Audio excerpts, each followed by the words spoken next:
Welcome back to the Pot of Cheap Pops. I'm Scott, here with Tyler, and this episode, again, right here in Iowa, and opening a can of pop culture. Mm-hmm. Are you ready for this one? Oh, I am ready. Yes. I am so ready.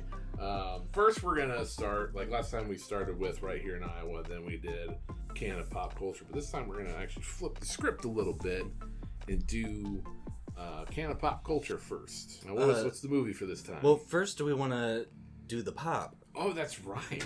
It's our gimmick. It's our gimmick. I already forgot about the gimmick already. Jeez. I have this little ice bucket thing here, and like the seal works really fucking good. Too well, some would say. Some say. Yes, let's get that ASMR. Good thing you remembered this. Today, we are drinking the Nectar of the Juggalos. We are drinking Faygo's Rockin' Rye. And Faygo is synonymous with the Insane Clown Posse. Did you ever listen to Insane Clown Posse? I think there was a time period where I, wanted to get into them just because they were just so... like contrarian and like, oh yeah, the people I don't like don't listen to this. But I never really listened to much of their stuff. Really. I do know they are like very much tied into wrestling. Oh yeah, definitely. They've been in like WCW, WWE. I want to say ECW. They got their own thing, Juggalo Championship Wrestling.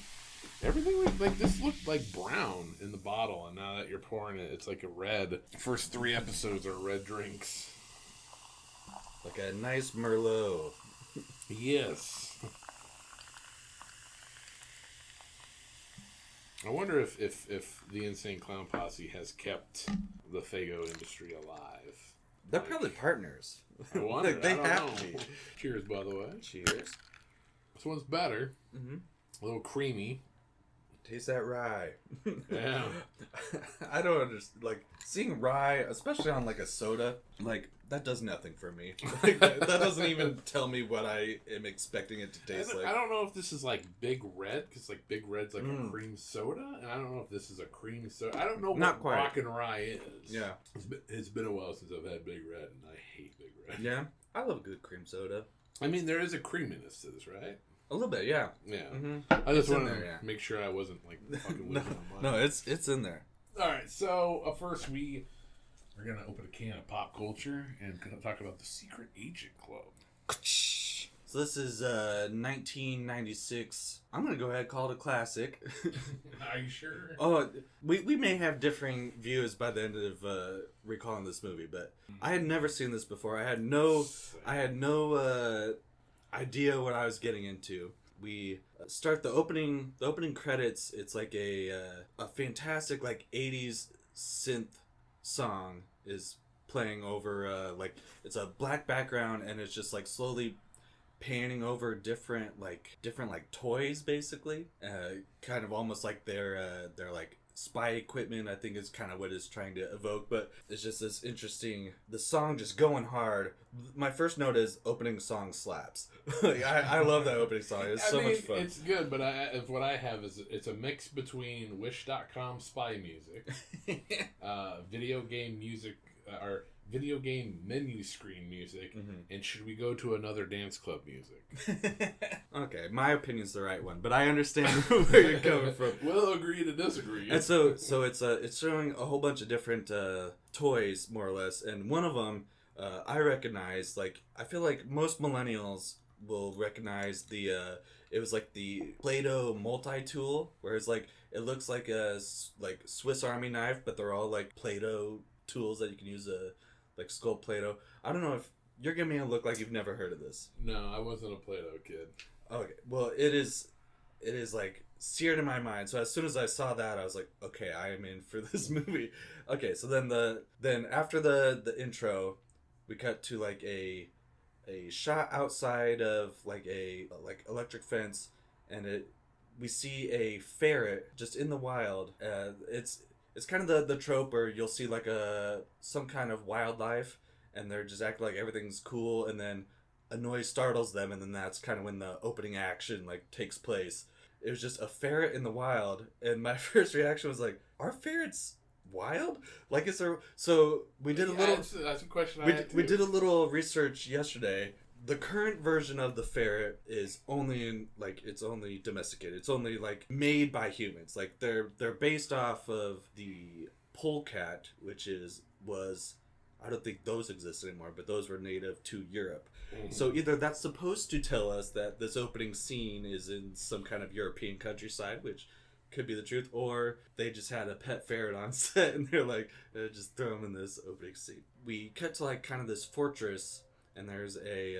Did you notice the 3 fake helicopters that flew over? Oh, I did not have that. Yeah, it looked very fake. 3 helicopters fly over the camera, kind of like the Star Wars kind of like fly over. Oh, yeah. There's a lot of like... There's a lot of bad CGI and like almost some re-recorded lines, it sounds like, in some parts. Oh, yeah. I've been listening to a podcast and they talk about like lip flap and stuff. Yeah, like ADR stuff. Yeah, ADR, and they have to go back and redub, and it was poor. And so we see like a henchman kind of like looking out over, and then we see Hulk Hogan takes him out with a bolo, basically. He throws a bolo, it like wraps around the neck of this guard, and like completely takes him out. I wrote, his weapon looks like something you tie curtains back with. It does. And like it completely like strangles this guy. Like that guy could be dead. I would not be surprised if he was. But so then we get our first look at Hogan, and he has hair for this opening scene. And my first note was Hulk Hogan is Jesse Ventura, because he's got a fake mustache, he's got a fake like toupee on, and he looks 100% like Jesse Ventura. And I was like, I love how Hogan has hair. We all know he was balding in the 80s. Yes. Like, these were like my stream of thought as I was watching the movie, because again, I'm just like, this is how I feel in the moment. Oh yeah. It was absolutely like jarring to see him with a full head of hair. It just felt weird. And then we cut to inside the fortress. There's this woman. Her name is Eve. She's kind of the main villain, and there's a whole bunch of, looks like shady world leaders that have all gathered, and they're kind of looking to buy like basically black market type of goods is what it seems like. I don't know if you notice this, but the camera starts more on the gun and you see like her hands. Mm-hmm. The second the camera pans up, she looks right into the camera. The very first eye contact to me, and I was like, oh no. Oh no. And so the thing that she's trying to sell is this laser gun. I don't know how I feel about the design of this. Like I go back and forth thinking it looks cool or it looks like a toy. But not even a toy, just like crap. Okay. Like I don't know. It's like it's got a lot of like stainless steel look to it. It's a lot of gray. None of these people are looking to like buy it. They don't believe it. So then she decides to demonstrate it on a statue. And she shoots the statue, and it's the worst CGI I've seen in a long time. Like, it's bad. It like diamond pixelates it and then rips it in half from the middle, but it's supposed to just look like a disintegration. I don't know. It doesn't make any sense. But and then it cuts to the crowd, and the crowd looks genuinely confused. Like they weren't really necessarily impressed. They're like, "What the hell is that?" We meet. His name's Rex, but it's spelled W-R-E-C-K-S. Yes, Rex. Yes. But the only thing I can see when I look at him, he has this one metal leg. I call him the 1/10 Tin-Man fake Diesel, because when he's wearing the sunglasses, he looks like Kane as fake Diesel. Mm-hmm. So even though Rex is easier to say, he's the 1/10 Tin-Man fake Diesel. You meet him, and I was like, oh, him and Hogan are gonna have a hoss fight. So then we cut outside to Hogan, and he stops a guy in a military outfit. Yeah. And he's like, security, and he's complaining about like how long it takes for security. Yeah. And he goes, yeah, I know, it's shocking, and he shocks. Yes. Yep. So yeah, he takes him out with a pun, and then when the guy's already passed out, no one's around to hear this. The guy's passed out. Then Hogan hits him with another pun. saying like, "Oh, I'll have to strip you of your rank." Sleeping on duty, I'll have to strip you of your rank. And then he steals this guy's clothes so he can like fit into the gathering. And how whatever. does he fit into that? How do you Absolutely contain not. those 24-inch pythons? And he's raging with vitamin and prayer. He still had the sleeves on. I don't know how. Yeah. I expected those to be gone. And then we cut back inside. He joins in on this auction for the gun, and I'm going to call him. They call him Sheik, but not to confuse him with the original Sheik or the Iron Sheik. I'm going to call him a Secret Sheik. Yeah, Secret Sheik is not impressed. No, it's a fucking gun that shoots a laser, and he's like, my son's toy can kill more people than this. And then I think at some point, one of the people like asks how they got it, basically, and this is how the Rex and the woman Eve like kind of double down on we're evil.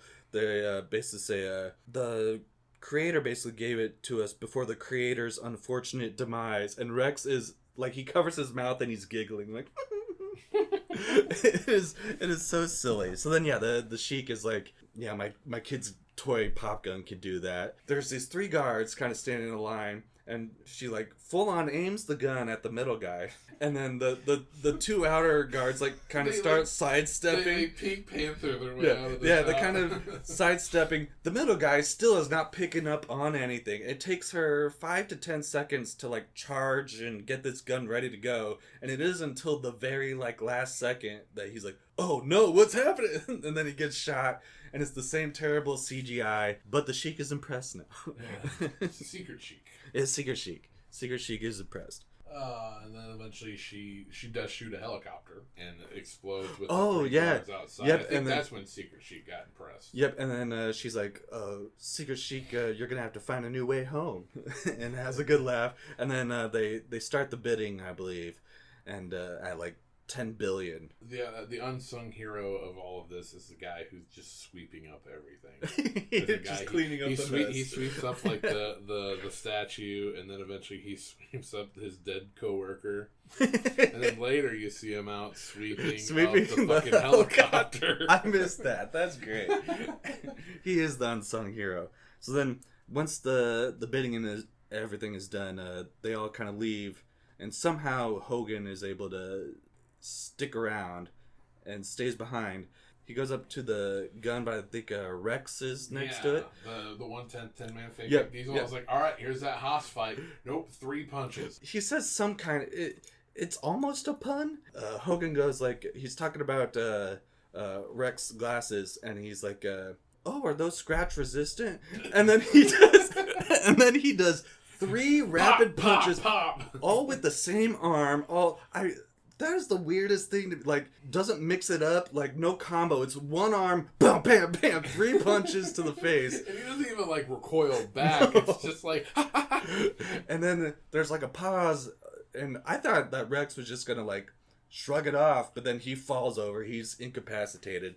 Hogan he like sees that there's these like, you know, the classic spy red laser lines like protecting the thing, and he doesn't even do anything to like thwart them. He just reaches around and just pulls it out, and then he like, as a calling card, he takes like a drink of his like wine that he had. He just puts that where the gun was, just like Indiana Jones would. Yeah, it's just ridiculous. So then he's trying to make his getaway, and he takes out one of the guards, and they all have these turbans on, and it's like it makes you think like it's just like one long kind of a combined like strand, but still it could only be 10 feet maximum, right? That's the other thing. It's like, did he use all of this? So or just the turban? Yeah, so he takes out a guard, he takes the turban, and he uses it as a rope ladder to climb down at least a 5-story like side of a building. It was crazy amount of like climb. Yeah, there's no way there was enough turban for that, because it's even like if it was just the very edge of the ledge all the way down, that's at least 5 stories basically. But even then, he has like an extra 20 feet that he uses to tie it to something. And then he goes all the way down. He thinks he's like off scot-free. And then he runs into Eve, and she sees his outfit, and she knows like the person that was wearing that was Russian. So she starts speaking Russian to him. Is that what that was? Yeah. Look, I had the captions on, and I didn't. Yeah, yeah. Because she just started speaking Russian, and I was like, I hope it was Russian. But like she starts speaking, and Hogan just goes.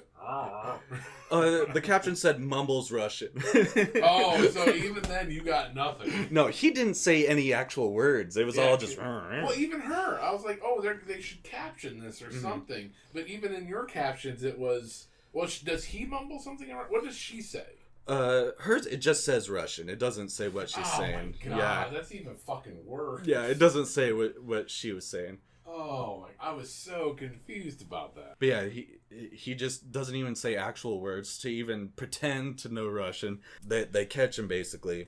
So he's escaping, and then they're like the whole escape scene is ridiculous. Tin Man, the 1/10 Tin Man Fake Diesel, he's still alive. The 3-punch combo didn't kill him. So he comes out and he starts shooting at Hogan, and these fucking statues like explode like there's dynamite in them. Oh yeah, and it's the class like they're statues of heads, and so it explodes, and then it's Hogan's head. He's like, ooh. Well, no, there's a whole body to it. There was okay. The one that you're talking about, it was a clean headshot. Yeah, and then the rest of them are exploding like there's dynamite in them. So, and my favorite part is when Rex first comes out for that scene. Like the first time we see him after the 3-punch combo. She says something like Eve tells him to, stop him, and he goes to rip his glasses off, and the one eye comes off because they were broken in half down the middle. Yeah. So he goes to rip his glasses off, and just the one side comes off. So then he has to pull off the other. I love that. I thought that was great. And so eventually they chase Hogan all the way to like this cliff. And he just jumps off the side. And he screams like he's on a roller coaster. Yes. Whoa! He jumped where he apparently underwater parked his jet ski. It said, oh, for fuck's sake, there's a jet ski waiting. Because he lands in the water, and he pulls out like a key fob, and he goes, beep, beep. And it comes out from the water. Yeah, the jet ski comes out, and he gets on it, and it's not even a full jet ski. It's like the one that you basically, at most, can kneel on it. Yeah. It's like a half jet ski, your front half on it. And so he escapes. They have this fantastically terrible transition scene where you see him riding off in the distance on this jet ski, a big CGI moon, and then it slowly dissolves into the next scene where the moon becomes a baseball like on grass turf. and then it cuts to the next scene where it's his son's Hogan's son's baseball game. I have a lot of questions about this. First off, they have no jerseys. They're wearing like ringer shirts, and there's no team name. The kids and parents are playing on the kids and parents are who's playing? Because at first I thought it was the kids' baseball game. Seems like a company picnic. Yeah. And then it's like, eventually, because like Hogan is like rushing on his way to get there. Yeah, he's being very dangerous, changing while in the car.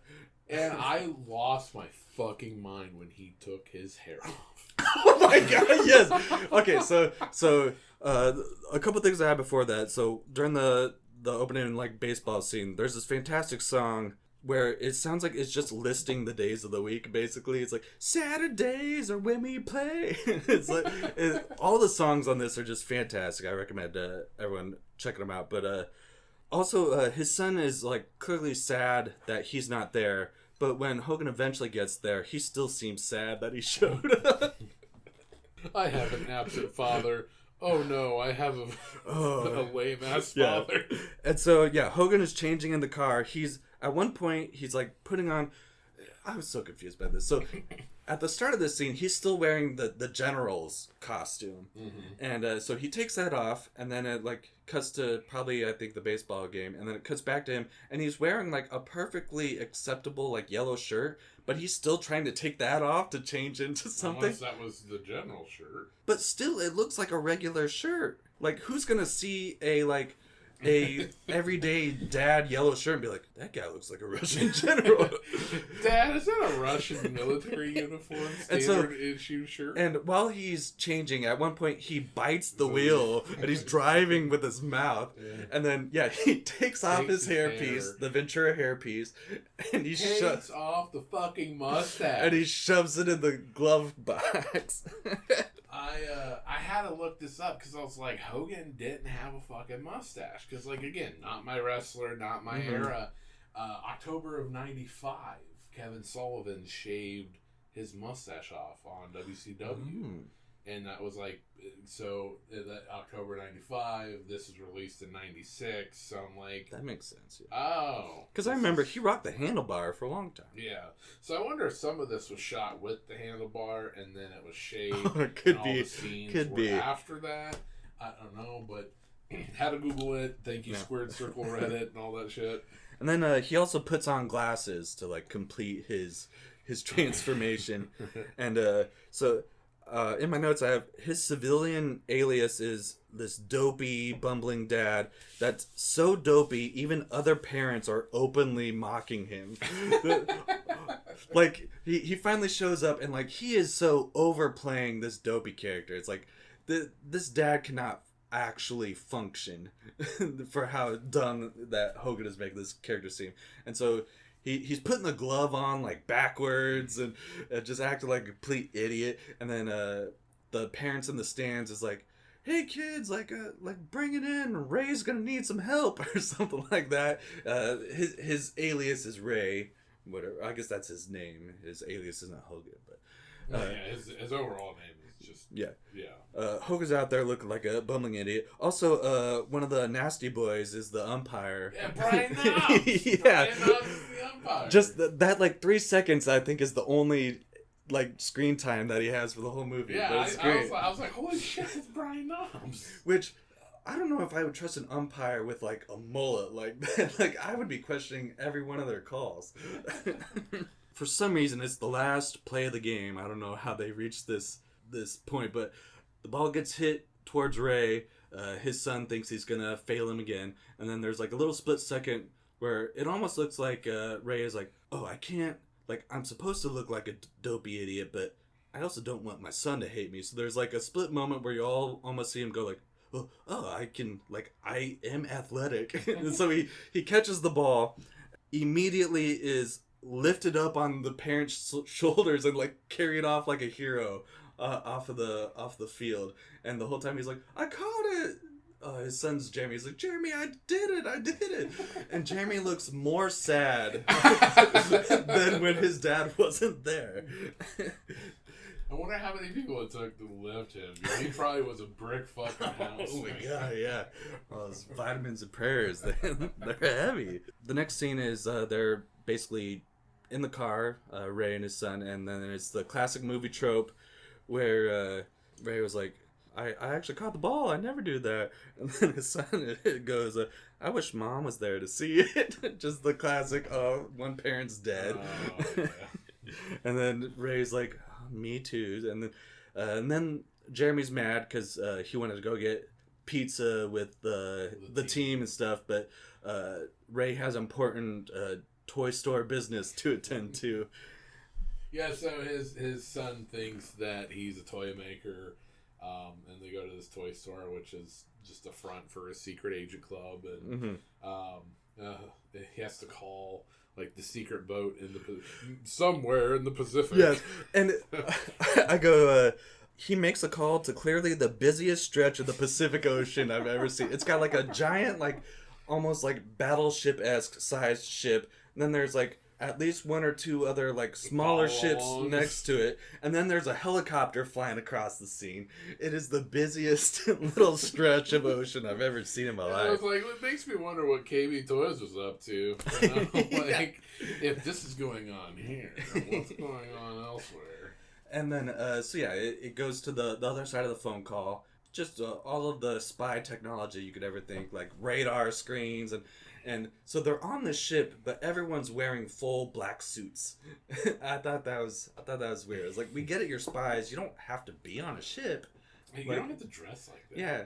And then we're introduced to Ray's business partner, Mr. Yamada, who seems to give more care to more emotional care to Ray's kid than he does. They come in and Ray's like, hey, I caught the game-winning ball. And then Mr. Yamada says, even one-legged man sometimes kick butt. That guy knew it was Zach Gowen. Yep. Yeah, he really did. And then, so I was also confused. So Ray, he calls they're called the Shadow is like the name of the spy organization. And so he basically calls them to say he has a gun. Like, how much time has passed since he had it? He went, maybe drove cross country, who knows, to his son's game with the gun in the car the whole time. And he calls them, and they're like, oh, that's good. Like, it doesn't seem like they really had a plan he at didn't all. drive cross country, though. It's all local, I'm going to guess. See, that's the thing. We have no idea. Later in the movie, the kids go to that compound. Is it the same? Okay, I missed that. That makes sense. That does make sense, yeah, actually. So it wasn't really that much time has passed. I get. Okay, I guess that makes sense then. And then, so he calls, says, I got the gun. And then I think he's supposed to meet up with someone with it. Well, the next scene is basically him and Jeremy going back to the car. And then he sees two... out-of-service police cop cars. Yeah, out-of-service police cars. And he's like, I don't trust the pigs. Chase scene, hooray! Yes. This time it's in like no holds barred. It was not a chase scene. That was a sporadic limo driver. That's what that was. This is a real fucking chase scene. Mm-hmm. Jeremy still doesn't quite understand what's going on, and so the cars are like ramming into him, and Ray goes, "Jeremy, the toy business is cutthroat." There's another part in this chase that I fucking love. There's a bunch of shit in this chase. It's great. And so basically, at one point there's a cop car on either side. Yes. And they both of them pull out guns. One has a shotgun, and the other one has, I think, like a machine gun or something. And then Hogan slams on the brakes. And one shoots the other. Yeah, which, when he slams on the brakes, Jeremy clearly gets whiplash. Like, he whips hard. And then, yeah, the cars shoot at each other, and the shotgun car gets hit, and, like, takes a full, like, right-hand turn. Like, it's not, like, veers off. Like, he full takes a turn down another road, keeps going at least another, like, block or two, before eventually doing the classic that flip ramp in the air, like laying on your side. It was absolutely ridiculous. He didn't get shot and veered. He did everything except put on his blinker to take a full turn down another street, and then it cuts to him going a couple blocks down that street, and then finally flipping in the air. It was just so ridiculous.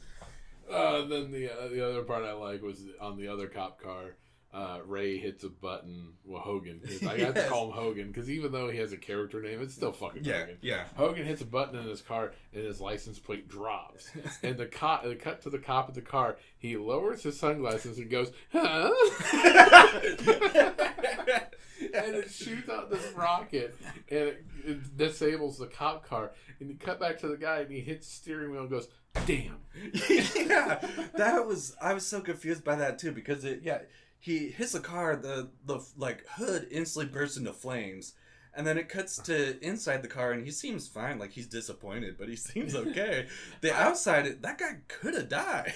I for some reason I had to go back to No Holds Barred because I was like, is this Dukey guy? I thought the same thing. I don't think so, but it absolutely could have been. I thought so too. Definitely Dukey-esque. Yeah.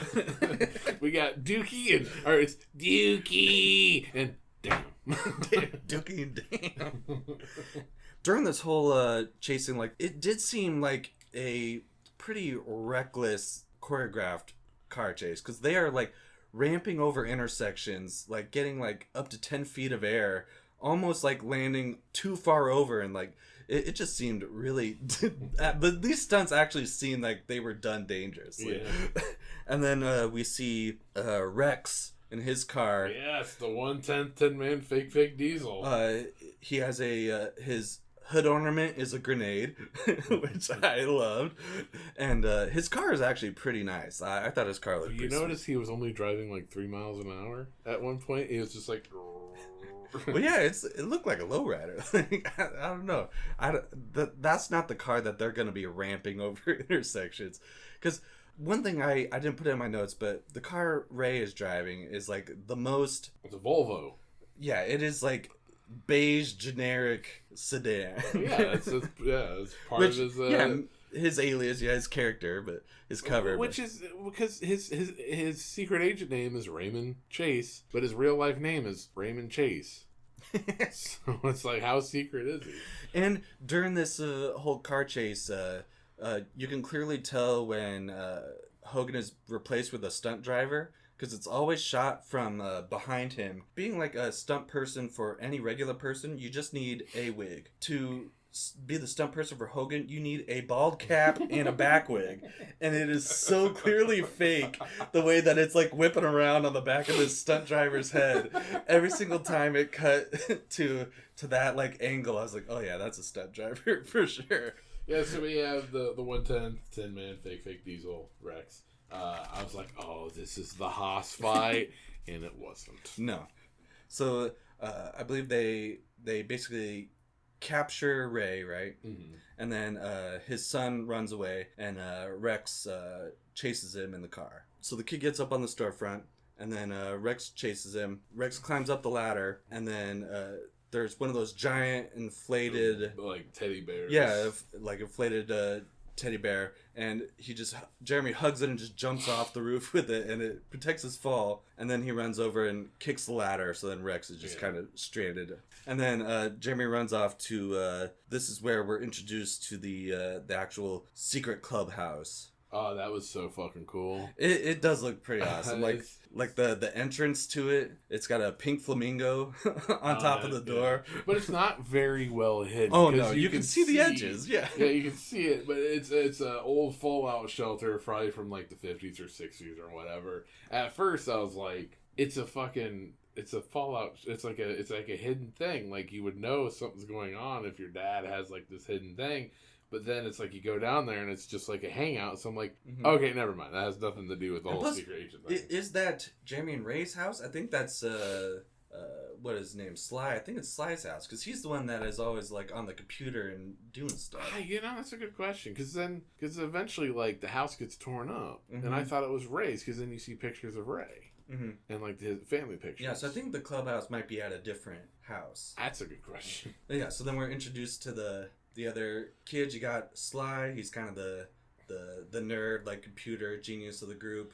And then you have Bart, he's kind of the dumb one. Yeah, he's the fat friend of the group that they always kind of make fun of. His sister. Yeah, his sister is was it Rosie? I didn't get her name. I'm gonna say Rosie or Rosalind, something along those lines. But so yeah, that's the crew, and they don't believe Jeremy at first when he kind of rattles off everything that happens. Yeah, they think he's making it all up. The next thing I have in my notes is when Rex shows up at the toy store. Oh, I feel like I got messed up on my notes. This one I didn't take as well notes as. Yeah, so Rex shows up at the toy store, and he kind of gets there and sees Yamada packing up a bunch of like classified documents and stuff. And then Rex just starts ragdolling Yamada around this toy store.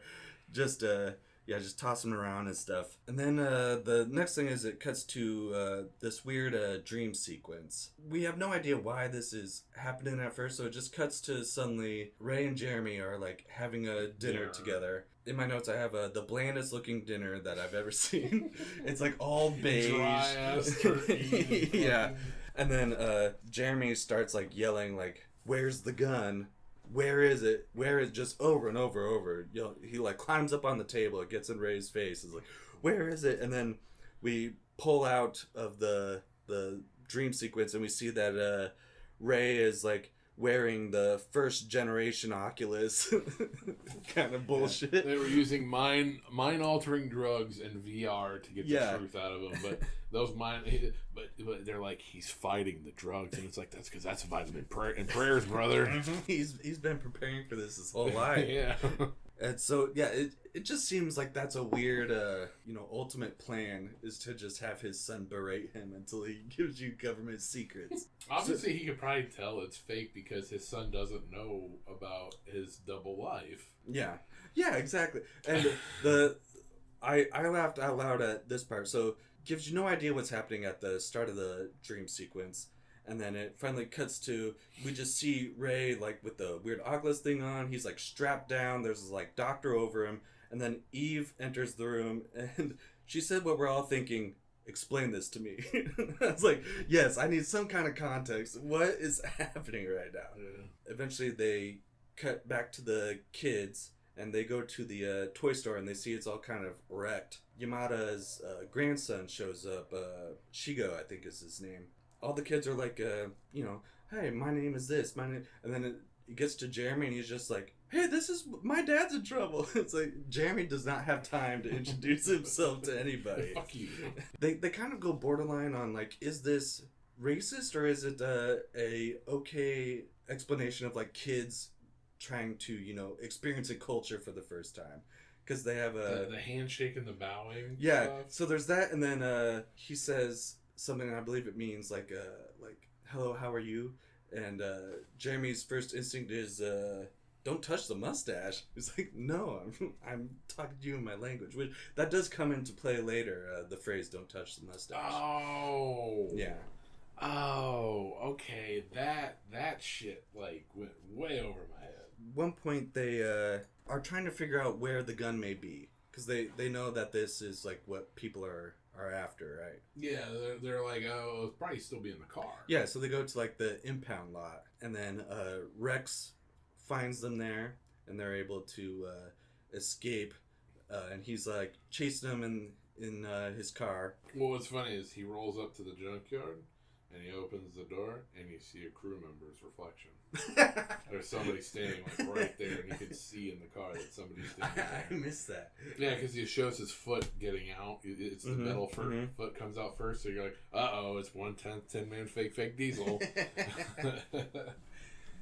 And so, the kids are on their bikes trying to escape from Rex, and eventually, they get cut off by this big white windowless van, which is like the stranger danger. Oh yeah, the ultimate stranger danger. Like, this is like the quintessential windowless abduction van. As he enters the scene, he is holding a gun out the window already. Like, that's their introductions.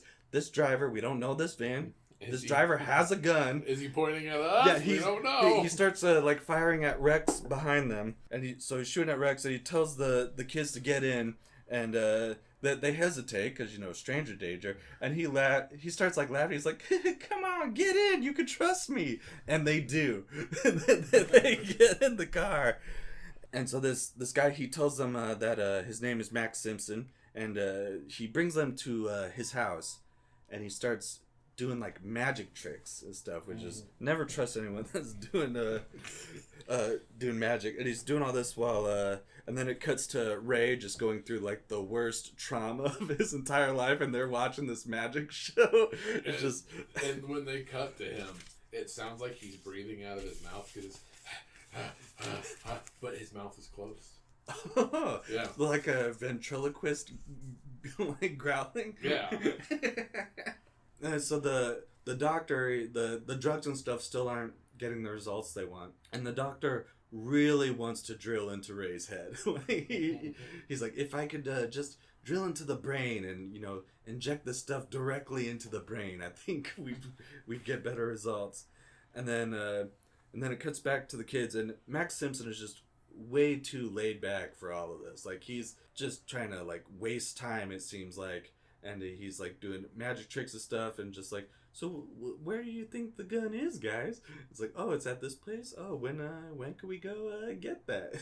He doesn't seem prying too hard when his supposed friend is going through the worst trauma of his life.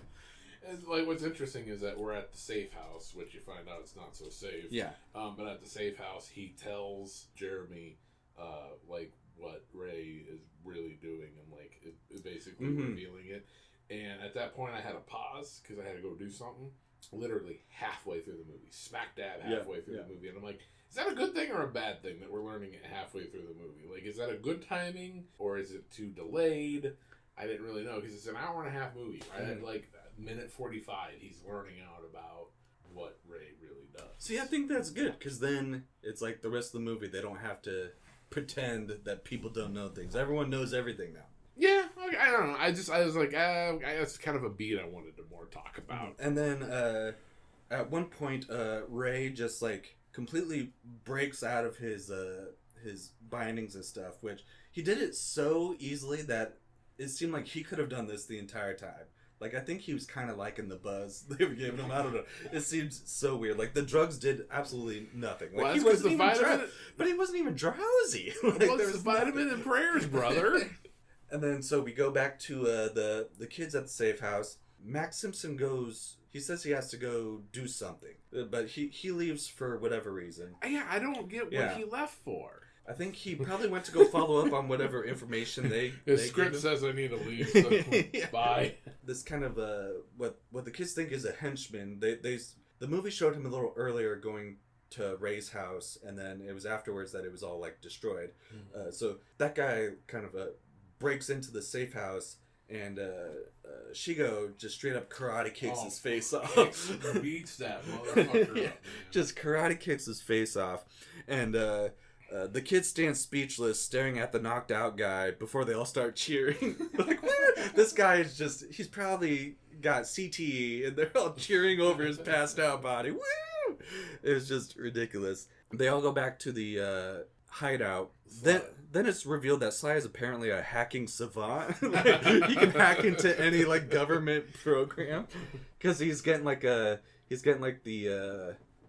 basically all the spy details of like Ray and he broke into Shadow's system, and they found out about the things that Ray done, and then sorry, I lost my place here. All the things that Secret Agent Hogan has done, but his son is not impressed at all. Like, it's like you were unimpressed about your fucking toy selling bumbling of a dad and how absent he is. Then you were upset that he's around and he's a bumbling toy sales fucking toy maker. Yeah. And then now you find out he's this cool dude, still unimpressed. Jeremy is hard to please. He really... I think he really just wants his mom.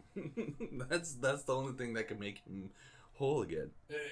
He lied to me, and it's like, kid, the word secret and secret agent means you don't fucking tell anybody, even though his real name and his alias name is the same. Well, maybe that's what they want you to think I changed my name. Oh, it's a secret on top. It's like your lies have lies. The next note I have is they get back with Max Simpson. Yeah, Max Simpson, and they show him the hideout, I think, or they show him something, and then he goes, "God bless the Ruskies." And I was like, "What is that supposed to be?" So I think it's because the fallout, because the fallout shelters were because of the Cold War. That makes sense with the Soviet Union. So there's that.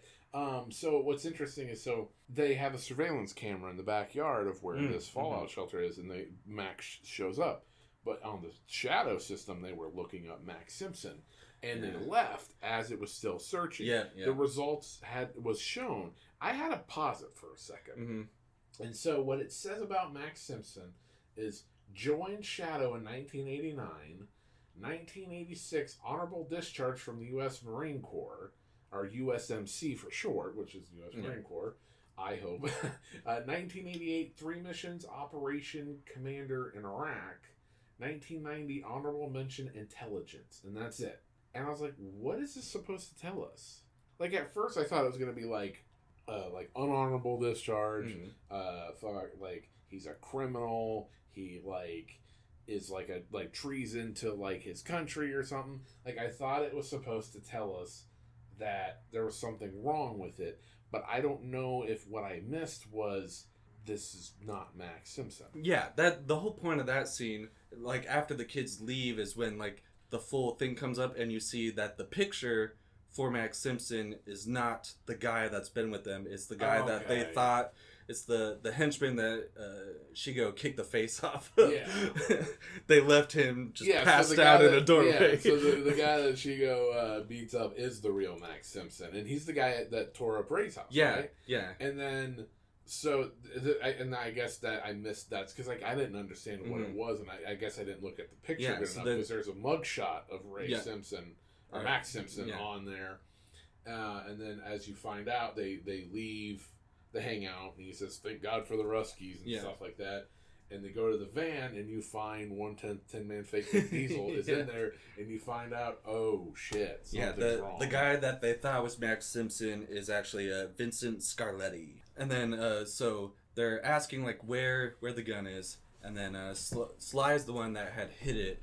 He basically leads them to where he says he hit it, and he leads them right into a gang ambush. Basically, they're like in the sewers. Something like that. Like, no, it was a warehouse. They didn't go into the sewers. They went into a warehouse. Like there's weird archways and stuff that made me think it was kind of some underground type of place. But so he's leading them through all these corridors, and they go around a corner, and there's like all these thugs. Kind of thugs that are friends with Sly. Yeah. And they're basically looking to take out Scarletti and Rex.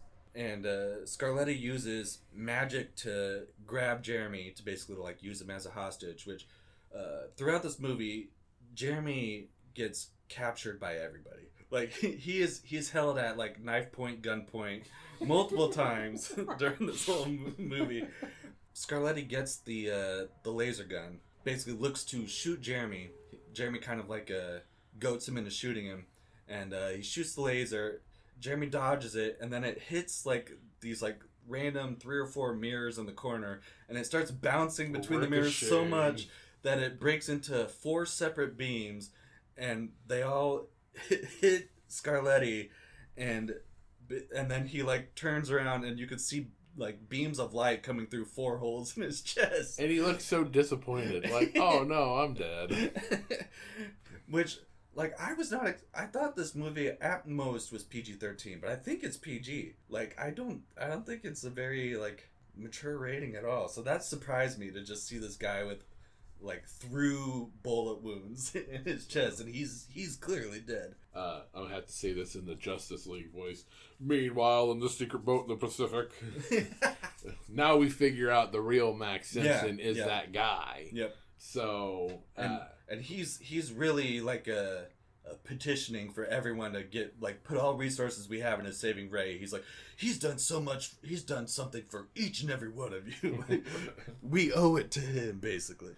At this point in the movie, I'm like, I really want this hoss fight between the 1/10 10-man fake Diesel and Ray. And then we cut back to the kids go back to the toy store. Their plan is to themselves go to the secret evildoer headquarters, which are in an abandoned insane asylum. Mm-hmm. Their plan is to go there and rescue Ray themselves, so they look to get a bunch of gear from the toy store to help them with that. And so it's a little montage of them grabbing stuff, and there's this song that's playing during this.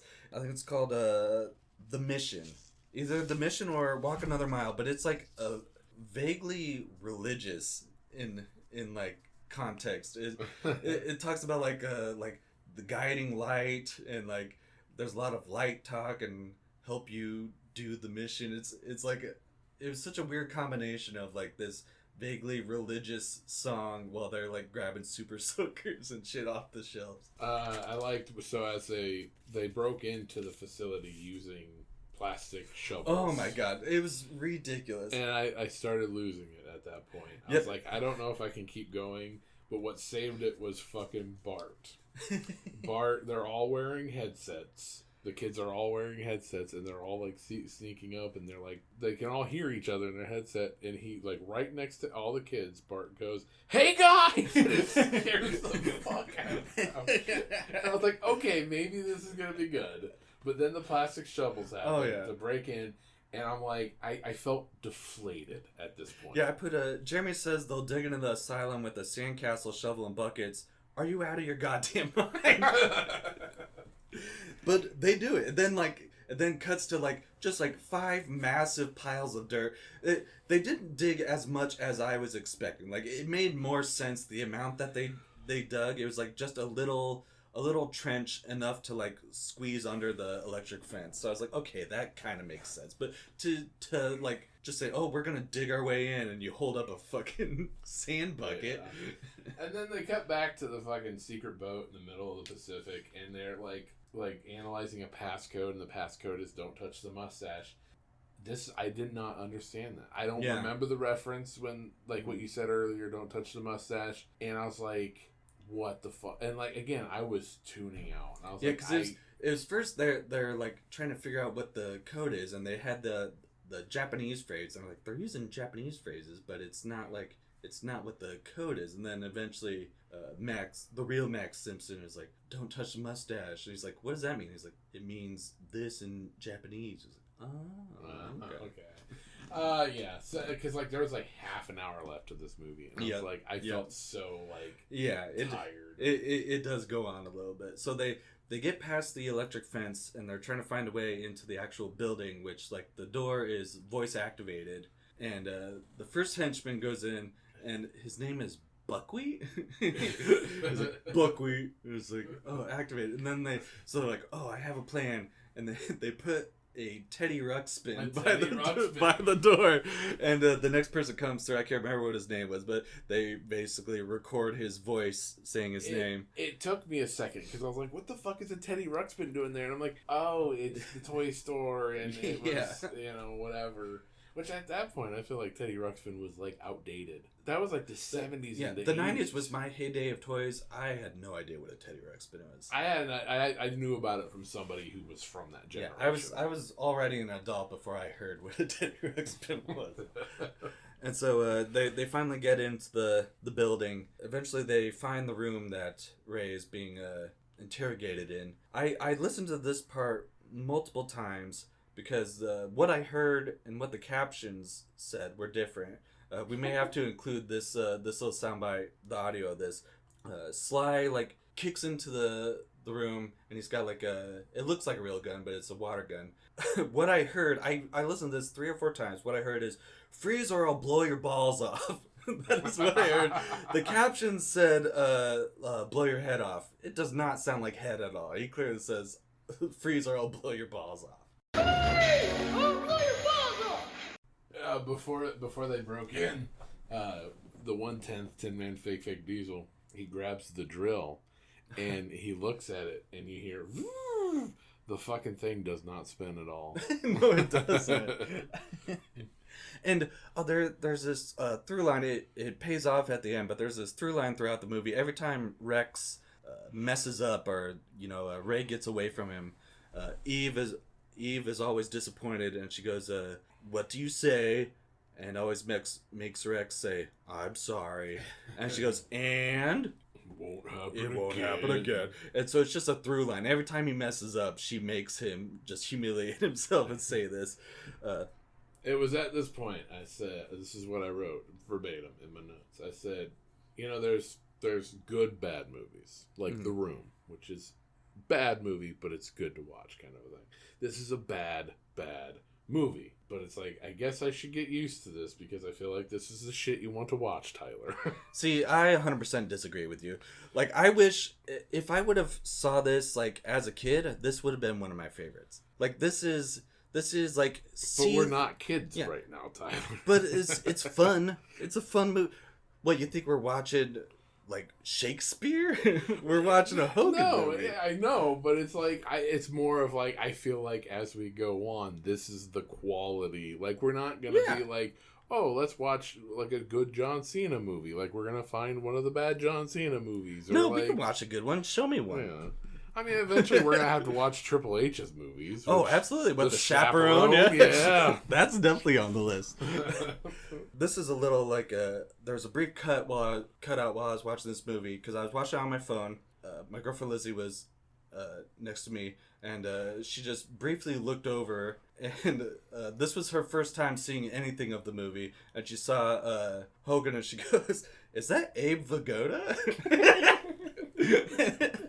She thought it was Abe Vigoda. She even knew I was watching a Hogan movie, but he looks so not like himself in this movie that she's like, "Is that Abe Vigoda?" Then I thought I was gonna be upset by this, but the 1/10 Tin-Man Fake Diesel dies by a slinky, but he dies sounding like a rubber duck. He does that like. I put Rex gets slinky electrocuted and yells like Donald Duck.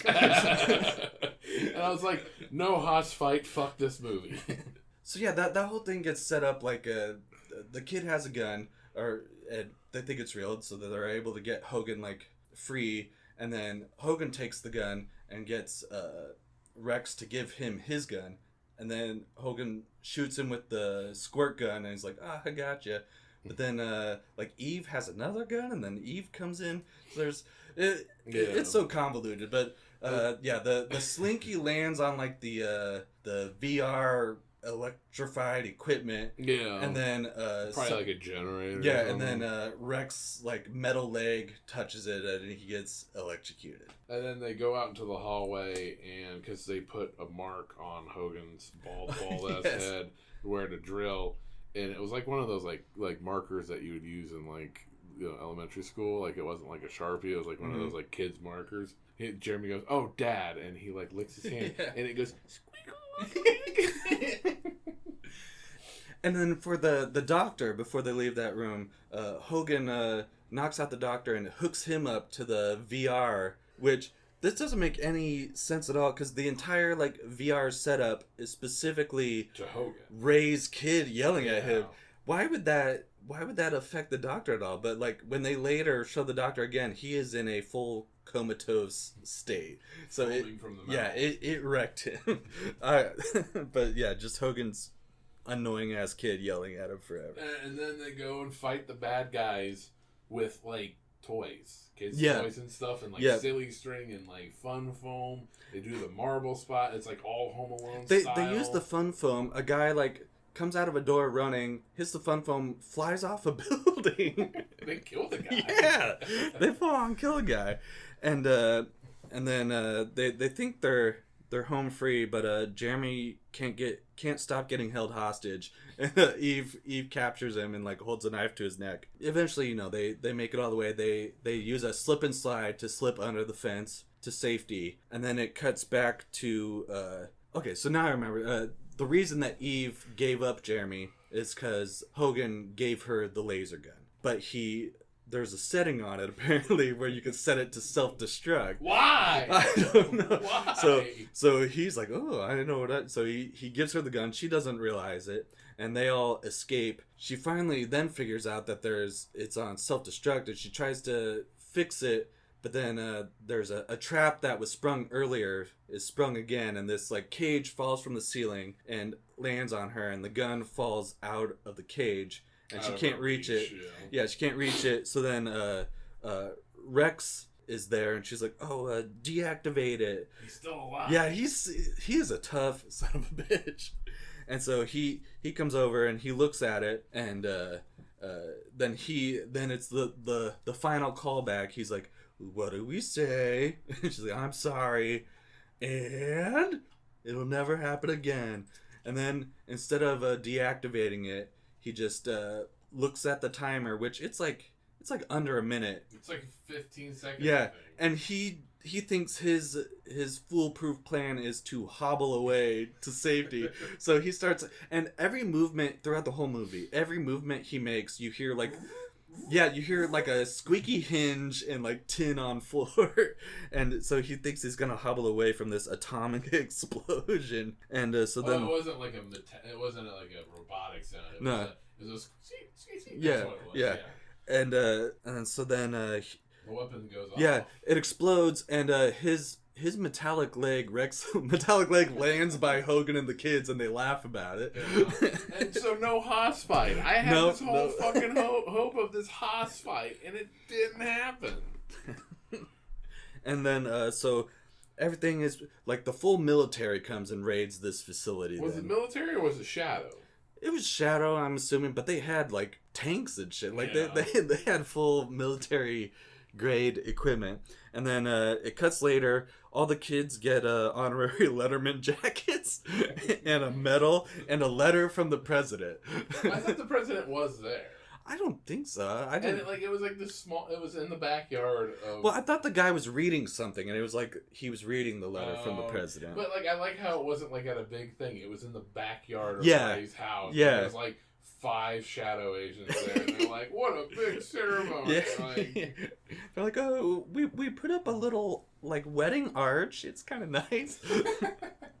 and then it ends with Max Simpson. He takes their secret agent or their secret club sign and he adds agent to it, so it's Secret Agent Club. Roll credits. And then the credits, this is one of my favorite things in movies of this era that they don't do it anymore. It has its own custom, like the movie's custom theme song, where it goes through the entire plot of the movie in a song.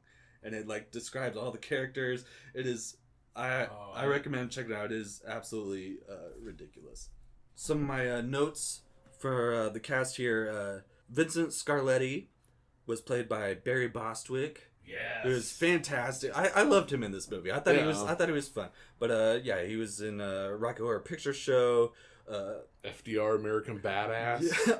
You knew of that movie? I've seen it. So did you work at the TV station when Barry Bostwick came in? I don't think it was so. Barry Bostwick and the guy who did the voice of Mario. I forget. I know what you're talking about. Yeah, they were, because it was the Wizard World Convention.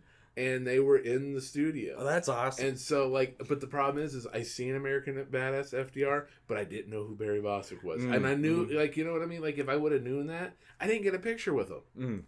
But I got a picture with Mario. Yeah, so that was my other movie note on him is, like, multiple credits of his, he is cast as the president. And I was, like, including, he played FDR in FDR American Badass. Which all I did was watch the trailer, but it looks amazing. It's great. It's like, you might think it's a bad movie. I love those kind of movies. It is, but no, it's not a bad movie. It is a fucking solid comedy. Like, there's one line. It's my favorite fucking line.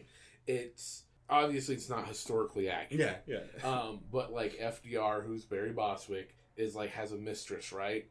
And his mistress is like playing around with him or whatever, and Eleanor Roosevelt comes in and sees this happening, and the line goes, "Does Eleanor Roosevelt have to strong arm a hoe?" And so since FDR in real life, he had polio.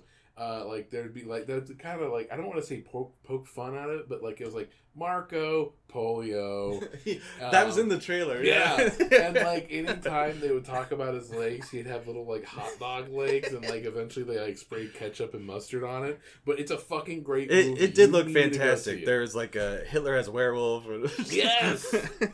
Yes. So yeah, I put that down as just an interesting movie that I saw in his roles. And then Rex was played by Richard Mole, who he was in the Flintstones, which I absolutely loved that movie when I was a kid. Is that the John Goodman one? Yeah. Okay. Yeah. Yep, he's one of the like lodge members, one of the friends. And then he also was the like main ghost in Scary Movie 2. He sadly passed away in 2023. He's a fantastic character actor. He always played a lot of fun stuff. But he was also in I believe it was this movie came out in 2012, Ghost Shark, which I have seen this movie. It's this crew, basically they capture a shark, it dies, and then it becomes a ghost. And the thing about the ghost is it can basically appear in any amount of water. Like, it just shows up in any amount of water. So my favorite scene from this movie is it's like a summer day, and there's these kids like on a slip and slide and stuff, and the kid is going down the slip and slide, and then suddenly the shark comes and eats a child. Just appears on the slip and slide and eats a child. It is fit. And a guy drinks a glass of water, and then the water becomes the shark inside of him and splits him in two. It is absolutely ridiculous. The woman that played Eve was Leslie Ann Down. Her noted roles, she was in 777 episodes of The Bold and the Beautiful. All right, yeah. Her character was Jacqueline Payne. I don't watch Bold and Beautiful, but 777 episodes, like, that's she must have been a main character. Oh, absolutely, yeah. That's a career. I was more like, I don't want to. I guess I'll say I liked Young and the Restless better. So like, I was a Passions guy. I watched Passions. Okay. That was my mom's favorite. I watched Passions, but I didn't write down any of these that she was in, but I made a note. She was in multiple Steven Seagal movies. Like, that's a career path she took, was in multiple Steven Seagal movies. Now, the kid that played Jeremy was Matthew McCurley, and I recognized him, but I wasn't sure until I went through, like, his listings. He was in Little Giants. He was like I don't know if you watched Little Giants. No. It was one of my favorites as a kid. It was like a kid football movie. Just this ragtag group of kids go against like the well-funded football team, and they beat them. But he was the nerd, and he came up with the greatest play of all time, the annexation of Puerto Rico. Which, if you know, you know. It's one of the greatest plays of all time. He also was in a horror movie called Ice Cream Man, where the Ice Cream Man basically abducts people, kills them, and turns them into his ice cream. Oh, okay. Don't forget James Hong.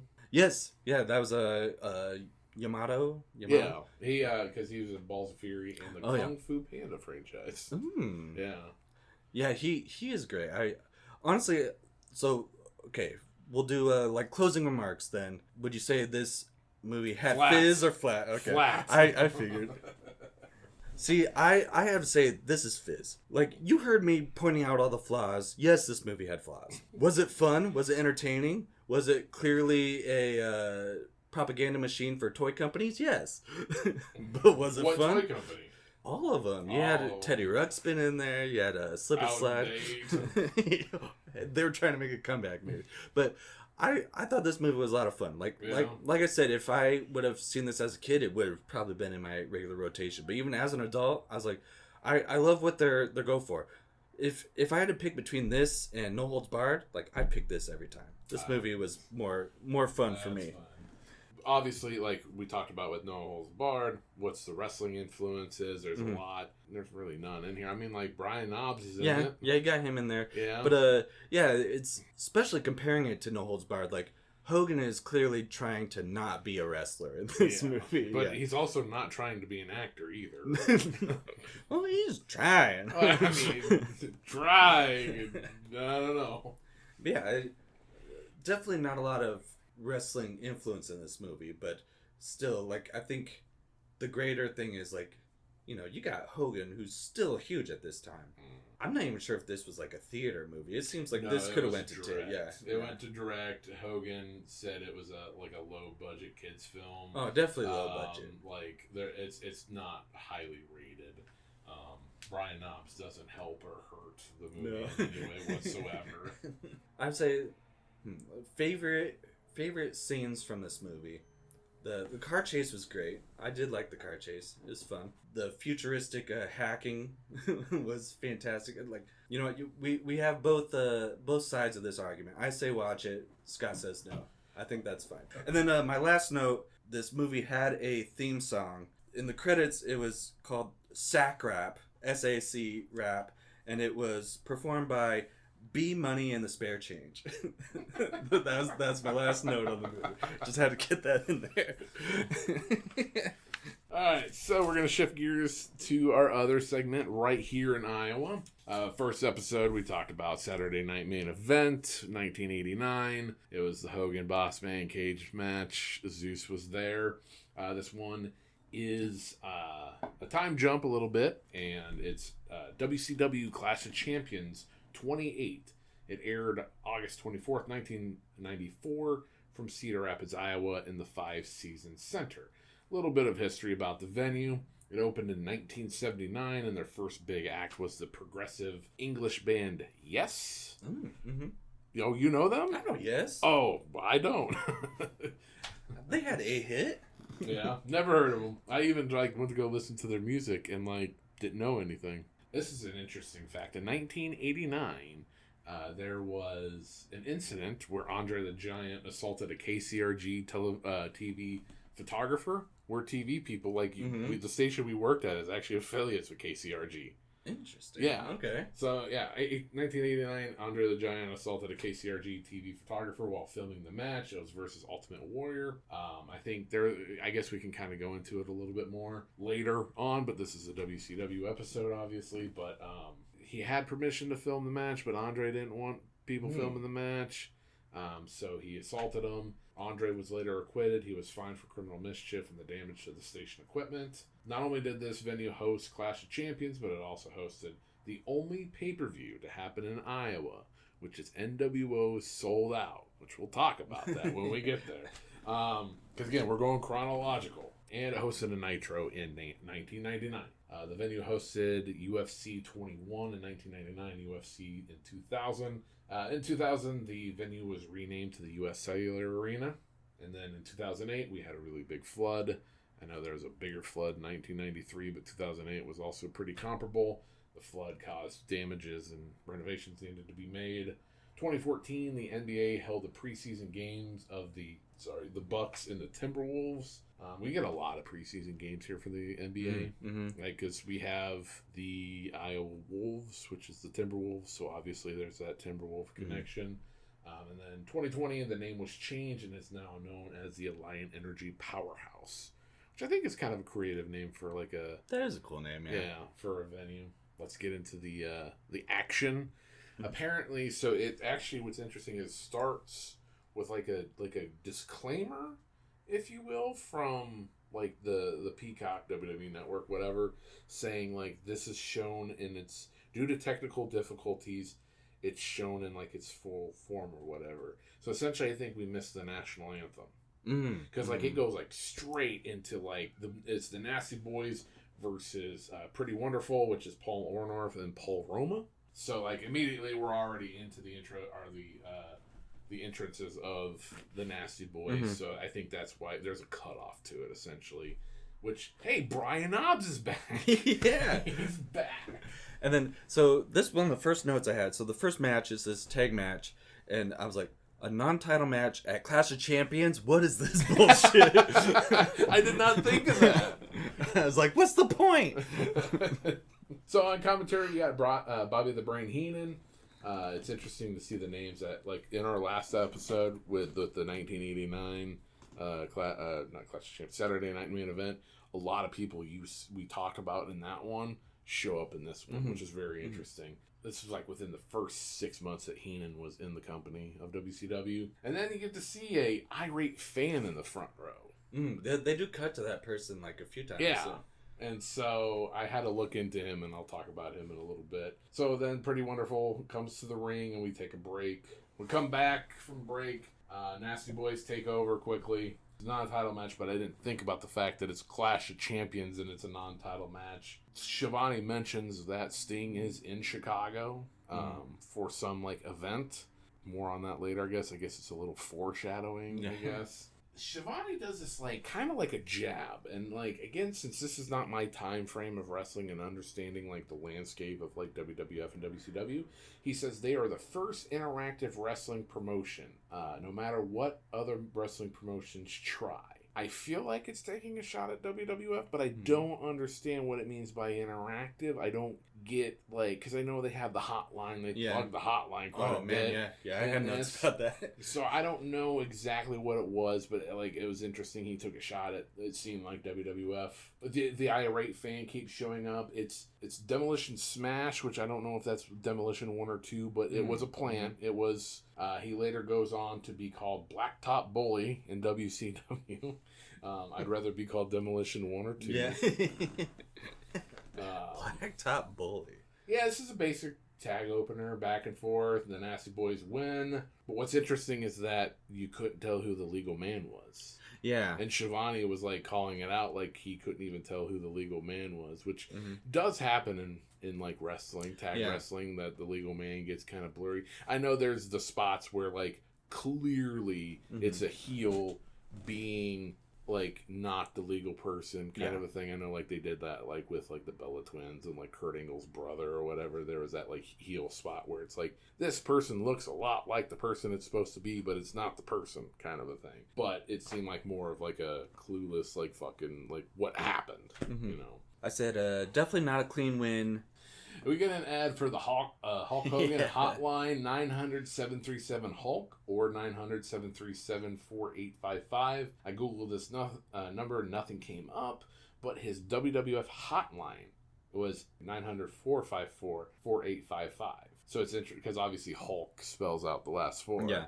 But every time I looked up his WCW version, a lot of his WWF stuff came up. It'd be kind of cool if they did hotlines again. Yeah, like I had in my notes. So after the first match, they basically said the Nasty Boys will be on the hotline now, like taking your calls and stuff. And then Bobby said something like I don't think those people should be talking to anybody, something along those lines. And I was like, what I would have paid to been able to call that hotline when I was a kid, that would have been so fun. We come back from break, and Mean Gene is getting ready to interview Hogan. Mean Gene was also in the Saturday Night Main Event we talked about last episode.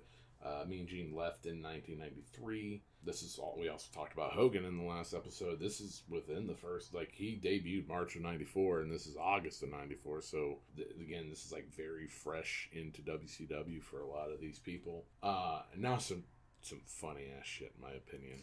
Yeah. Some funny-ass shit. Hogan comes out, and a masked man comes up behind him and takes him out. Takes his knee out, Nancy Kerrigan style. The Kerrigan stuff happened in January of 1994. The Tanya Harding, Nancy Kerrigan, she got clubbed in the kneecap by somebody. Even Heenan makes fun of Hogan. He's laying there going, "Why me? Why me?" And that's what Kerrigan was screaming after she got attacked. A little spoiler here because it doesn't pay off. It doesn't pay off for a while in storyline. But a little spoiler: the person in the ski mask was Arn Anderson, but later it turns out to be Beefcake. That's who actually is supposed to attack him. So they lock down the building to find out who assaulted Hogan. And I just love how they make it like fucking Mean Gene. Oh, how horrible! All these people were the travesty. What I had in my notes is 30 years and medical response in wrestling hasn't improved at all. He's just laying there. People are coming up like tapping him, but no one's doing anything. No one's doing anything. And then I also had Bischoff looks like he's about to spew. His cash cow just went up in smoke. Yeah, we do get a shot of Bischoff. Mm-hmm. We go to break as they wheel Hogan out. We come back, and it's Ricky Steamboat versus Steve Austin. This is a very interesting match. It's a no disqualification match to win the United States Heavyweight Championship. I mentioned in our first episode I went to WrestleMania 25 and Steamboat wrestled at that, and it's just so interesting to see in WrestleMania 25 it seemed like he didn't miss a step, and he was good in this one. We get picture in picture anytime they do picture in picture during a match. I get that the whole storyline is Hogan's knee and shit, but it's you're taking away from what you have going on, and you're devaluing it. So that just kind of made me kind of Austin's tights say Dragon Slayer on it. I said this in the previous episode. I've always loved the spray tights and stuff. I've always thought it's a great touch because you can be custom, just insult your opponent on your tights. I've always liked that. It's kind of with Seth Rollins. He had the Beast Slayer and the King Slayer. So it's kind of cool that it's this is something that as years go on, it's kind of that it's things never change, but it seems new because I feel like it also adds a little more to whatever match or rivalry that you have. You want to even take the next step and insult them with your gear. And then this was horrible production value. They asked the stage manager who saw the whole Hogan thing. The stage manager was not mic'd up. You could barely hear him. It was garbage. And here's the other thing. You have multiple cameras focusing on that whole area, and you ask the stage manager, I basically saw this, this masked man, he came up and he had Hogan on the knee and he, disappeared. We all saw that. You didn't see anything else that was, of value. We saw it on national TV, and then we hear you just... Yeah, it didn't add anything to it at all. And then we get another picture-in-picture of the ambulance going to the hospital. This match was really good. I think I have a few brainisms. I think one of these had to have been during that cut-in. Bobby talking about Hogan. Why don't they just take him to the edge of town and dump him? At some point, you see Steve Austin do a jawbreaker, and I was like, Stoner by Austin! Then at some point on commentary, Schiavone says that we just got a call from mission control or flight control or whatever it is. Yeah. I think he said flight control. And Sting saw what happened to Hogan, and he's en route to Cedar Rapids on a plane from Chicago. Immediately, I'm like, there's a problem here. Yeah. So I had to go look into this. For a normal plane flight where you buy a ticket and you just fly, it's an hour and a half. Schiavone says it's a 30-minute flight. But what if you're Sting? But what if you're Sting? And I know, I think there was a corporate jet. I think they had a corporate jet. Yeah. But does that change the flight times? Yeah, do they take a shortcut? I don't know. So, I can't remember. I said somewhere in here at what point, like, in the show does he say when he shows up? And I wanted to see how, like, the timing of it, essentially. Like, does he make it? I think we'll talk about it when he actually shows up. Steve Austin does the boss man selling where he puts his hands up in the air like he found God again. Oh, yeah, there's that whole same spot, on the ropes. Austin is slapping Steamboat around, and Steamboat gives him that you fucked around and now you're going to find out look. Arn Anderson like Spinebuster delivered by Austin to Steamboat. There's a bunch of like pinning like sequences, even the sequence of like roll-ups and pins and stuff. And Schiavone sounds like an exhausted Kevin Patrick. Yeah, what a match! Like but he sounded so exhausted from it. Steamboat wins. Steve using sneaky tactics was like felt different to me because like I've always known him as a heel, you know, even when he was like Stone Cold. But like even as Stone Cold, he didn't necessarily do like, hey, look over there. Yeah. like he was in your face about what he was doing. So I thought that was interesting. Also, it was just weird seeing him with hair. I just wasn't prepared for that. But I thought the match was fun. The multiple pinning thing at the end got a little boring, but I thought it was good. Then I had to do some research on this, and actually Steamboat was injured during this match, and technically this was his last match in he retired. Oh man. So it's like, oh wow, like. Again, like when we talk about the historical impacts, like this might kind of. He was still flying around, like he still looked great. Oh yeah, definitely. We come back from break after that match, and the Brain, Schiavone and the Brain are with Mean Gene. They're talking about what happened. Mean Gene's like, I'm gonna corner Commissioner Nick Bockwinkel backstage to figure out something. I can't remember what it was, but it's just so funny how he's like, I'm gonna corner him. It's like, all right, little man. They cut to Hogan being stretched out of the ambulance. We get to see a young Eric Bischoff, and he describes like, as we were driving to the ambulance or driving the ambulance to the hospital, Hogan described it as somebody fell out of the rafters onto his knee. What? Like Sting? Like repelled from the... Yeah. Somebody came down and landed on his knee. We go to break, and they tease the Honky Tonk Man's music video. So I think this brainism was from the end of that last Hogan at the Hospital segment. Bobby goes, hey, Hogan, I hope the bedpan's not cold. Just, that was I think, overall, my favorite part of this whole thing was him just talking shit about Hogan the whole time. Just so happy that he got injured. I loved it. Yeah, so then we get a tease of the Honky Tonk Man's new music video. And I said, where the fuck is the remote? Oh, God. I have no cares for Honky Tonk Man. It was painful. It's painful to watch. Essentially, this was the he's a honky tonk man. Like, that's his, like, fucking, like, theme song. It's a honky tonk, baby. Like, it's essentially the same fucking tune. Yep. Over and over. Are they saying honky dog? I kept hearing honky dog. So then we go to Mean Gene. He's talking to Nick Bockwinkel, who is a commissioner. Wait, like, I still have notes on this honky tonk video. I'm sorry. I'm sorry. His shakes look like a medical issue. Maybe inspired by Truffle Shuffle? I gave it an F-. Also, I don't know why, it felt borderline racist. I don't think there anything overtly was, but it felt borderline racist.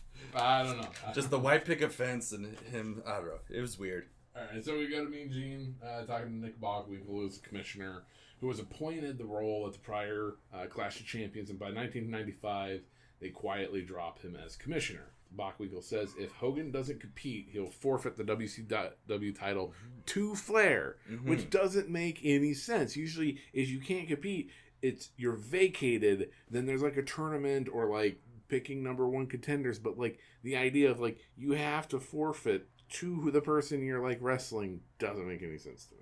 It's all for the story, but Yeah. yeah, I understand that. We got to break Dustin Rhodes with Dusty Rhodes, and they go against Terry Funk and Bunkhouse Buck, which when I heard this, I was like, who the fuck house is Bunkhouse Buck? He won me over. Oh, yeah. And also, Terry Funk and Buck have Colonel Robert Parker and Ming in their corner. Yeah, just a interesting ragtag group of people. We get a clip of the previous, either Clash of Champions or the previous week. I don't know how TV worked back then. Again, this wasn't my wrestling show. Dusty's talking to Dustin. Apparently, Rhodes needs a tag partner. Like, just think about fucking, like, the Double or Nothing with Cody and Dustin. Yeah. And how it's like, everybody wants Goldust to be his partner. Apparently, he's a tag team specialist. Like, they beg him, like, we need you. What's interesting is the similarities between the Dusty and Cody promo, asking Dustin to be tag partners. You know what? I never thought about that. Makes sense that he probably did some. Yeah. There's a line in there where essentially they say, I'm asking you before God and the world. They both say before God and the world. They say that. So it's very interesting that like they have that line there. Yeah. And I think you criticized what Dusty said. He said, when you walk behind, you're not a leader. Then the view never changes, baby. I like that line. I think you didn't. I know because we kind of talked beforehand of all this stuff, and you're like, it sounds like a motivational poster. It does. But that's what a lot of his stuff was. It didn't all hit, but some of it. Yeah. Like, hearing it now, like, I don't have in my notes what I had written about it, but hearing it now, it sounds great. Yeah.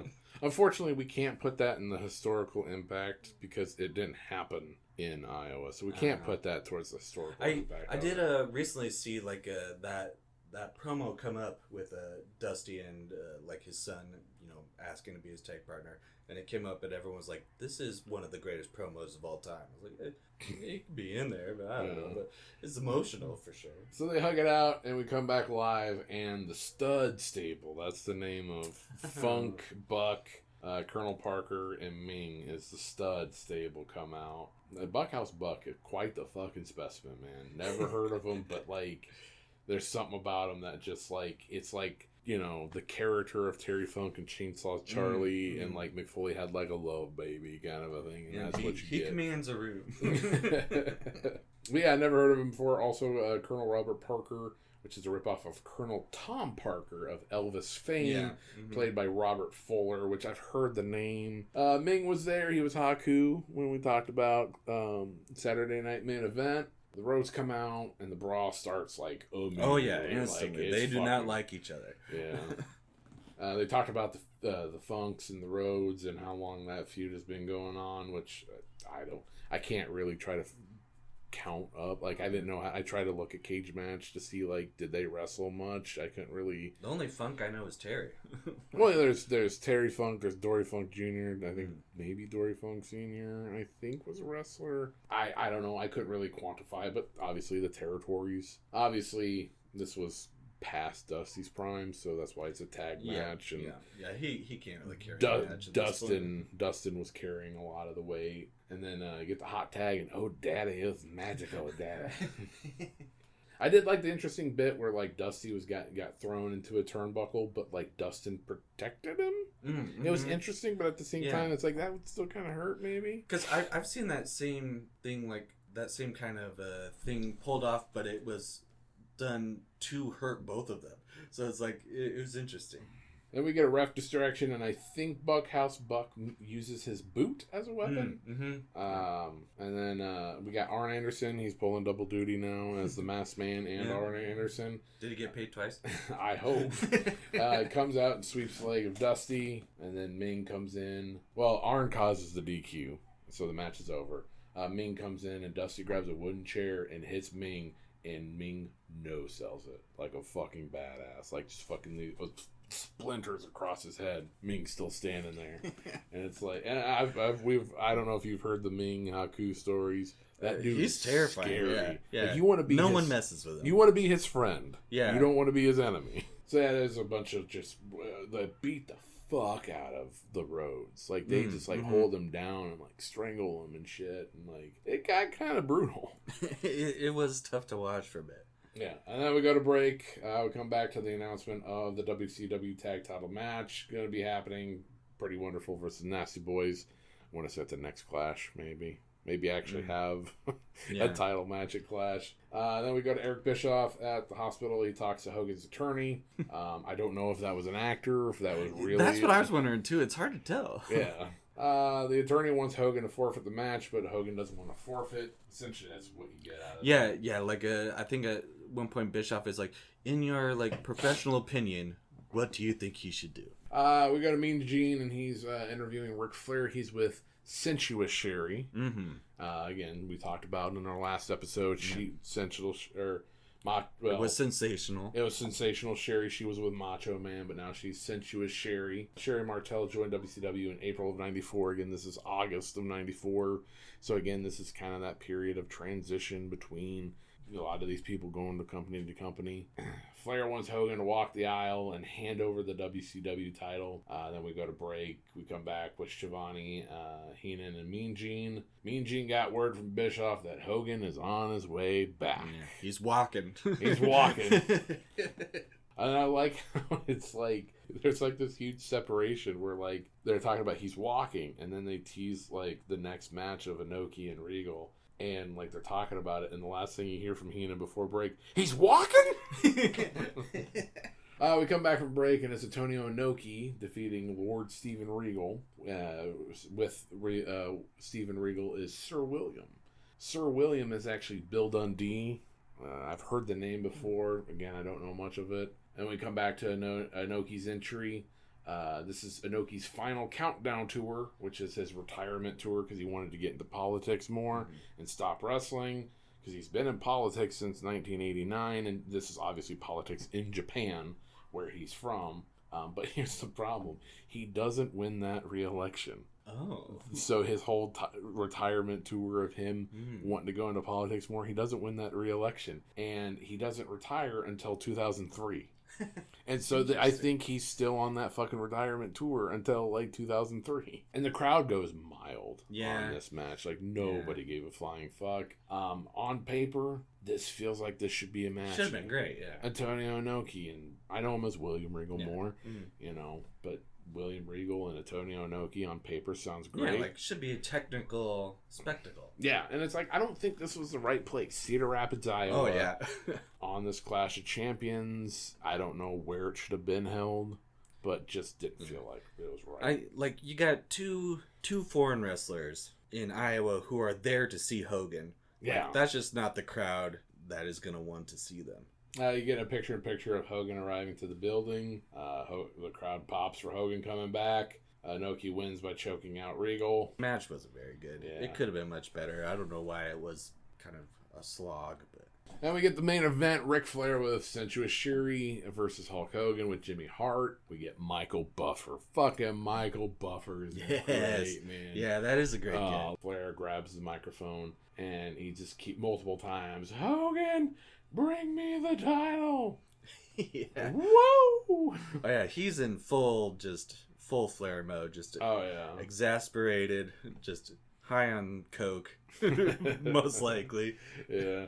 We go to break and we come back to Not Real American playing his it kind of kicks his WCW, because obviously he eventually goes to that Jimi Hendrix song and like the NWO and stuff.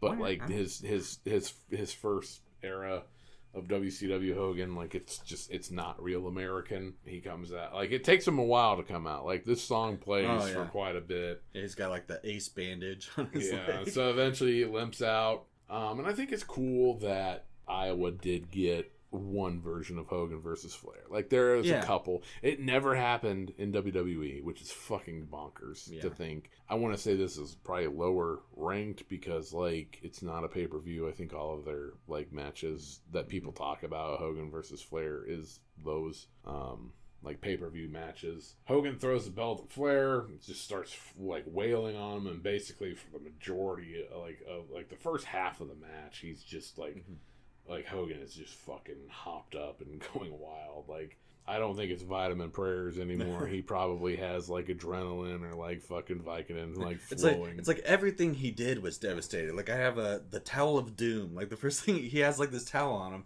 He like throws a towel and Flair is just like not ready for it, and then he starts the beating. Hogan keeps choking Flair with stuff. It's not really a baby thing to do, but the ref doesn't call for a DQ. No. I think they were outside the ring way longer. Oh yeah, they let a lot count. of stuff go. There was fighting by the rail, and there was like a little old lady that swung her cane at Flair, and then eventually Flair takes control, starts dissecting the knee, you know, because obviously the figure four doing that methodical thing. Then eventually, like, Sherry gets into the ring, and I said she does the Jeff Hardy thing, where you grab them by the legs, and you just do, like, this set out, like, leg drop onto, like, their midsection. So. That is an interesting move to see her do that. Yeah. Just, like, it wasn't, like, a scratching or clawing kind of thing. It was a fucking wrestling maneuver. And, like, the Hardy Boys, their whole thing was, like, oh, we're kind of, like, punk, not your typical moves, so just see someone who's sensuous Sherry doing like a punk move. I was like, oh, this is crazy. Yeah. Then we get a figure four leg lock, and Heenan says, put it on twice and do a figure eight. And like what's interesting is Charlotte does the figure eight, so it's like kind of interesting. Hogan powers out of it and does the hulking up, gives the big boot or the big foot according to No Holds Barred. And then he goes for the leg drop, and he does the leg drop, doesn't cover him. He was in too much pain, I'm assuming, to go for the cover. Eventually, Flair gets it back into the figure four. And he's able to flip it over. How like they flip it over, the pressure changes or whatever. If I know anything, that is going to be the last thought in my head before I die. You can reverse the figure four by turning over on your stomach. And they were in the ropes, but the ref doesn't break it up because like technically Hogan shouldn't be in the rope. And I think even Flair was in the ropes too. And then Hogan falls out of the ring, and it was a count out. So technically Flair wins by count out. Again, the fucking Duggan Rick Rude match. It's a fucking count out. Yeah. Hogan's still the champion, but Flair wins the match. Flair holds up the belt. He takes the belt. Yeah, he leaves it. Buffer fucks up, too. That's how he messes up. He says that Ric Flair wins and is the champion. Then you got post-brawl with Sherry and Flair, and the Masked Man comes back out. And so here's where, like, we talked earlier about Sting's suspicious flight. Yeah. Sting runs out to make the save at 1 hour and 43 minutes. There's 5 commercials between Shivani saying Sting is coming by plane from Chicago. But based off of my math from what I can remember, he was supposed to be there 10 minutes later. Because if it was a half an hour flight, like, you should have seen him, kind of a thing. Like, honestly, like, I feel like maybe Sting was there the whole time. Like, he wasn't in Chicago, because, like, it was weird how, like, in the most random spot, he's like, oh yeah, Sting was in Chicago for an event that had nothing to do with fuck all of going on. Sting runs everybody off, and Hogan's like, where's my belt? Where's my belt? Where's my belt? That's not really how he talks. He'd be like, where's my belt, brother? What would you say? Did you have a good day, or would you rather be anywhere else than Cedar Rapids? I'd say I had a good day. Like the Steve and Dragon match was fun. I like that one. Like overall, I thought it was a fun show. Got Bunkhouse. Bunkhouse Bug, man. Yeah, I said I had a good day in Cedar Rapids. As for the historical impact on wrestling history, I would say this show is low-key impact. Like, it had an impact in my mind, but it's not a very high impact. It's low-key impact. Flair and Hogan, you have this whole, like, long show running of the knee and stuff like that. You got Austin and Steamboat. Big on paper, Inoki and Regal. All right, thank you for listening. Rate, share, follow. We got social media, the Pod of Cheap Pops. Just go look for that. I can give you a sneak peek for our next few episodes, actually. For right here in Iowa, in 1996, Monday Night Raw was in Sioux City. There was 1 live and 3 taped. So we're gonna for the next, and we're not gonna talk about all 4 in one episode. But for the next series of episodes, we have 4 Monday Night Raws that back-to-back happened in Sioux City. And then the next night, they went to Des Moines and taped 4 Superstars of Wrestling. So the next, 8 episodes is all from late April 1996 of content. So little continuity I think we're going to have, because like with Saturday Night Main Event to Clash of Champions, obviously different companies, they're years apart. The continuity of things is not there, but at least we'll have continuity. As for Can of Pop Culture, we haven't figured that out yet. So what's your outline? Time to bottle it up. Oh. See you next week. I like it. Time to bottle it up.